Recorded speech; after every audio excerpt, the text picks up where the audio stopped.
নমস্কার, good morning বন্ধুরা। আবারও একটা নতুন সকাল নিয়ে তোমাদের কাছে চলে এসেছি। আশা করি প্রত্যেকে খুবই ভালো আছো আর সুস্থ আছো। আমিও খুবই ভালো আছি। তো দার্জিলিংয়ে আজকে আমাদের যে প্ল্যান, আজকে আমি পিকু আর বাচ্চাটা মিলে যাব চিড়িয়াখানায়। তার আগে সবাই রেডি হয়ে ব্রেকফাস্টের জন্য সামনেই একটা হোটেলে আমাদের জন্য ওয়েট করছে। তো আমরা সেখানে যাব। আর আমি সবার লাস্টে যেহেতু চান করতে ঢুকেছিলাম, তার জন্য আমার একটু দেরি হলো রেডি হতে। তো আমি বলেছিলাম তোমরা যাও, কি আগে খাবারটা অর্ডার দাও, তার মধ্যে আমরা পৌঁছে যাব। আমাদের হোটেল থেকে সামনেই ছিল রেস্টুরেন্টটা। আর এখানে দেখো সবাই আমাদের জন্য ওয়েট করছে। আর এখানে এসে আমি একটু ছবি তুলে নিলাম। মাসিমার এই জিনিসটা কিন্তু আমার ভীষণ ভালো লাগে, এই যে মিষ্টি হাসিটা।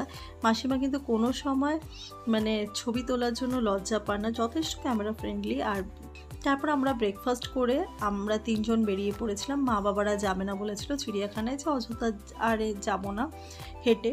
তার কারণ হচ্ছে আমরা ঠিক করেছিলাম একটা গাড়ি নেব। গাড়িতে আমাদের এর আগে না ঘুম মনেস্ট্রিটা ঘোরা হয়নি, কারণ সেই সময় কোনো ভিতরে কোনো কাজ চলছিল, যার জন্য ওটা বন্ধ ছিল। তো ওটা দেখা বাকি ছিল। তো ঘুম মনেস্ট্রি আজকে ঘুরে আসবো, আর সামনে আরেকবার চিড়িয়াখানাটা ঘুরে আসবো। কিন্তু আমাদেরকে বলছে এই দুটো একদম সামনাসামনি জায়গায় যাবে, তার জন্য 5,000 টাকা মানে ভাড়া চাইছে। তো আমরা তো সেটা নাই করে দিলাম। কালকে গাড়ি ঠিক করছি, কালকে ওই টাকাতেই 5,000 টাকার মধ্যে আমরা এখান থেকে দার্জিলিং টু এনজিপি যাব। এনজিপি থেকে আমাদের ট্রেন আছে। আর যাওয়ার সময় ঘুম মনেস্ট্রি আর তোমার কয়েকটা সাইট সিন করবো। সাইট সিন যদিও করার ইচ্ছে ছিল না, কিন্তু বাবার একটু ইচ্ছে করছিল যে মানে কোথাও ঘুরবো না, তাই জন্য আর কি সাইট সিনটা করবো। আর ওই টাকার মধ্যে যেহেতু হয়ে যাচ্ছে, তাই ভাবলাম যে করে নিতেও কোনো অসুবিধা নেই। আর এখানে তো বারবার যদি ঘুরতে আসতে বলো সব জায়গায় যেতে পারি। আমি পিকু আর বাচ্চাটা হেঁটে যাচ্ছি। এখানকার লোকাল লোকেরা বলল যে এই সময় ক্যাব বা গাড়ি ভাড়া করবেন না, শুধুমাত্র চিড়িয়াখানায় যেতে। আপনারা যদি হেঁটে যেতে পারেন তাহলে মাত্র 20-25 মিনিট সময় লাগবে। আমাদের হয়তো একটু বেশি লাগতে পারে, আধ ঘন্টা লাগতে পারে।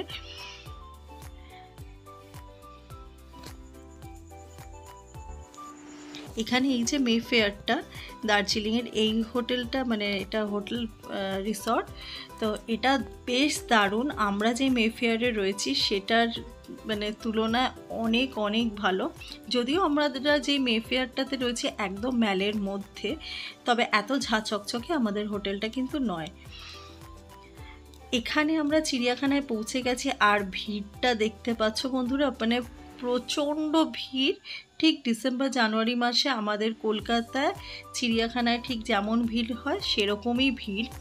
আর ঢুকেই আমার সবচেয়ে পছন্দের রেড পান্ডা, ওটা তো আমি দেখেই নিয়েছি। আর ও জিভ দিয়ে এমন করে কী যে বোঝাতে চাইছে, কী যে চাটছে ভগবান জানে। এখানে আমি কিন্তু সব কিছু মানে ভিডিও করতে পারিনি, অল্প কিছুই ভিডিও করেছি, আর সেগুলোই তোমাদের সাথে শেয়ার করলাম।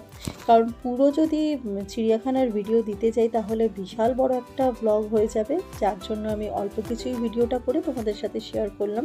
আর তাড়াতাড়ি করে চিড়িয়াখানায় ঘুরে তারপরে আমরা ম্যালের দিকে আবার ফেরত গেছিলাম, কেন প্রচণ্ড মেঘ করছিল। আর যদি যখন তখন বৃষ্টি শুরু হয়ে গেলে খুব সমস্যা হতো, কারণ আমার ব্যাগে একটাই মাত্র ছাতা ছিল, আর বাচ্চাটার রেনকোটটাও আমি আনিনি।